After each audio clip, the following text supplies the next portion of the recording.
Marafiki sokoni. Katika kijiji cha Marikiti waliishi wasichana watatu, Zawadi, Halima na Neema. Walikuwa marafiki wakubwa tangu utotoni. Kila mmoja alikuwa na ndoto ya kujitegemea siku moja, lakini hali za maisha zilikuwa ngumu. Siku moja walikaa chini ya mti na kuzungumza. Zawadi akasema, jamani, nimechoka kuomba kila mara kwa wazazi. Nataka tuanze biashara ndogo sokoni.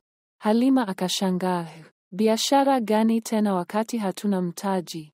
Neema, aliyekuwa mwerevu zaidi, akapendekeza, kila mmoja alete shilingi 5. Tutanunua nyanya na vitunguu, halafu tuende sokoni pamoja.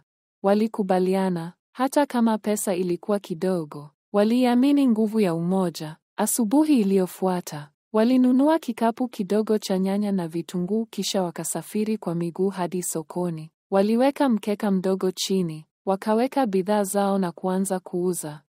Mwanzoni watu waliwapita bila kuwasogelea. Wateja walikuwa wakinunua kwa kina mama waliokuwa na magunia makubwa ya bidhaa. Zawadi alihisi moyo ukianza kukata tamaa.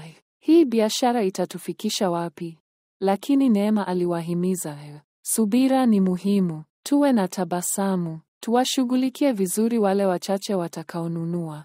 Muda ulipita. Mama mmoja alikuja na kununua nyanya chache. Wakamshukuru kwa heshima. Kisha mama huyo akawaletea rafiki yake. Kidogo kidogo walianza kupata wateja. Kufikia jioni, walikuwa wameuza karibu kikapu chote na kupata faida ndogo.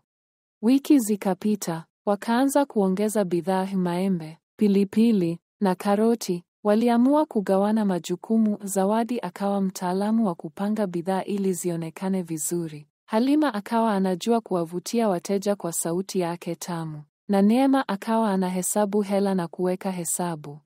Urafiki wao uliwaunganisha zaidi. Waliwasaidia hata nyanya wengine sokoni kwa kushirikiana meza na kupokezana wateja. Baada ya miezi michache, biashara yao ikajulikana kama Marafiki Watatu Sokoni, na wateja wengi walipendelea kununua kwao kwa sababu ya tabasamu na mshikamanifu wao.